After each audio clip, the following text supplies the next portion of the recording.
দেখেছিস? High high, ডলে দিব। দেখেছিস ডলে দিবে বলে এইভাবে। আসসালামু আলাইকুম, কেমন আছেন সবাই বলেন? দেখেন আপনাদেরকে নাকি এইভাবে ডলে দিবে, মিম বলতেছে। এই দেখেন কি মজাদার জিনিস যে বানাইতে আসছে গো মিম। আজকে শিল পাটায় বেটে নিয়েছে মসুরের ডাল। দেখেন অনলি ফর মসুরের ডাল, এখানে আর কিছু না। আর সে কোনো জিনিস কম টম দিতে পারে না, বুঝছেন?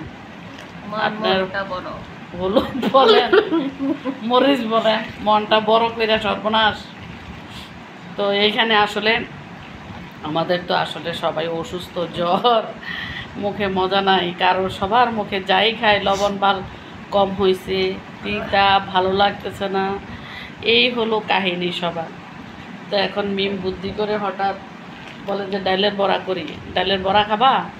তো পেঁয়াজু না, এটা ডালের বড়ার জন্য সে শিলপাটায় বেটে নিছে মসুরের ডাল এবং নগদ আদা রসুন বেটে, পেঁয়াজ কেটে, কাঁচামরিচ দিছে এবং 3টা লাল মরিচ, শুকনা মরিচ তেলে ভেজে এইখানে সে ডলে দিছে। দেখেন এখন সবগুলো লবণ দিয়ে দুর্বল শরীর। এখন আজকে আপনাদেরকে দেখিয়ে দিব মিম প্রত্যেকদিন ডালের বড়া কীভাবে করে। আর এই ডালের বড়া যে কত দ্রুত সময়ে শেষ হয়ে যায়, ফিনিশ। এটার মতো মনে হয় না কোনো তরকারি বা কোনো জিনিস শেষ হয়। এটা যেভাবেই সে করে, এটাকে কাবাবের মতো করে ওই দিন রান্না করছিল, ওটাও ভালো লাগছিল। তো এখন আসলে এটা গরম গরম ভাজার সাথে সাথে আমি 2টা ভাত খাওয়ার চেষ্টা করব, অথবা খালি খাবো। সোয়াদেরও একই অবস্থা, মুখে কোনো স্বাদ মজা কিছু নাই। এই জিমকে ফোন করে বলে দাও তো 10 টাকা 20 টাকার আমলও কিনে আসতে। তো ঠিক আছে, এভাবে করে মেখে আপনারাও ডলে খুব ভালো করে, যদি মুখে কোনো মজা না লাগে এটা খাবেন। এটা হলো কম খরচে মজাদার খাবার। আরেকটা হলো একদম তেলওয়ালা গরুর মাংস, চর্বিওয়ালা গরুর মাংস দিয়ে গরম ভাত কাগজি লেবু দিয়ে খাবেন, রুচি ফিরে চলে আসবে। আজকে 2 দিন আমি মনে হয় 2 বেলা ভাত খাই না এই 3 দিনে। মিম মনে হয় পরশু দিন রাতে 2টা খাওয়াই দিছিল, রাতের 12টা 1টার দিকে। আর কালকে আমার জন্য মেখে নিছে, সেটা সোয়াদও খেতে পারে নাই, তিতা, আমিও বলছি তিতা, খাই নাই, রেখে দিছি। আজকে সন্ধ্যায় আমি নিয়ে বসছিলাম, সারা দিন শেষে সন্ধ্যাবেলায় যা খাচ্ছি অনলি ফর পেয়ারা, মালটা, এই কলা, এই ফলমূল আমরা এগুলি খেয়ে আসি। তো এখন চলেন আপনাদেরকে এই ডাইলের বড়া কীভাবে ভাজবো একটু দেখাই দিই। চলে যাই রান্নাঘরে, বাবুর্চির রান্নার একটু সুযোগ করে দিয়ে একটু আগাই দিই। এই যে ফ্রাই প্যান বসাই দিয়েছে, চুলা আগুন জ্বলতেছে।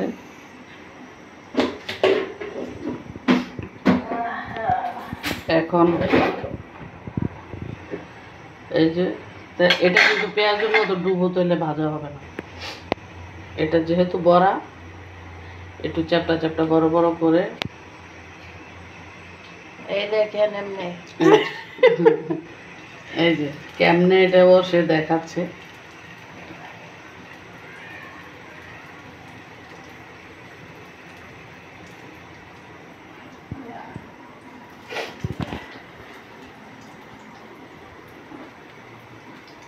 বুয়ারও কিন্তু ঠান্ডা লাগছে, বুয়াও নাক টানে। এভাবে বড় বড় করে সবগুলো বড়া একটা একটা দিয়ে দিবে। এটা কিন্তু ডুবো তেলে হবে না, আবারও বলতেছি, অল্প তেলের মধ্যে আস্তে আস্তে ভাজা হবে।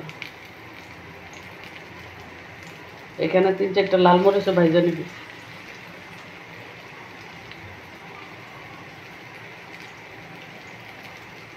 দুইটা ফ্রাই প্যান 2টা বসাই দিলে একসাথে 2টাতে হয়ে যেত।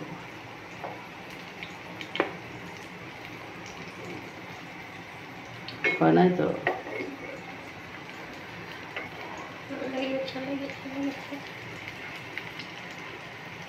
এই যে এইভাবে করে যাদের মন চাইবে এক্ষুনি গিয়ে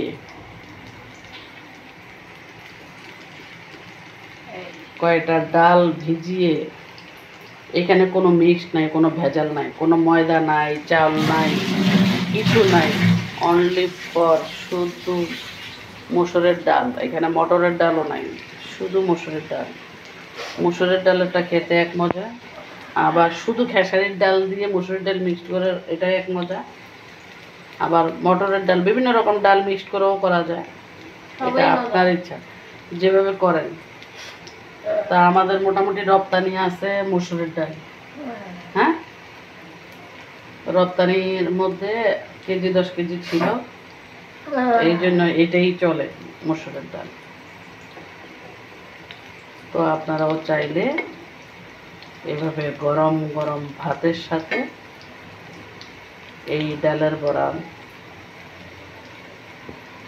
করে খেয়ে নেবেন।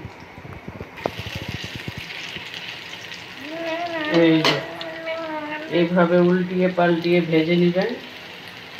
দেখছেন, এক পিঠ হয়ে গেছে, আরেক পিঠ উল্টে গেছে। হ্যাঁ, আর যদি বানাই খাওয়ার মতো অবস্থা কারণ না থাকে, খেতে মন চায়, তাহলে চলে আসবেন, গরম গরম খেয়ে যাবেন দুটা। সবার দাওয়াত রইল। আজকের মতো বুয়া বিদায় নাও। বিদায় বিদায় বিদায় বিদায় বলে, ঠিক আছে? ভিডিওটা লম্বা হয়ে যাচ্ছে, বিদায় নিয়ে নিলাম। সবাই ভালো থাকবেন, সুস্থ থাকবেন, এভাবে ডালের বড়া বানিয়ে বানিয়ে খাবেন। আল্লাহ হাফেজ, আসসালামু আলাইকুম।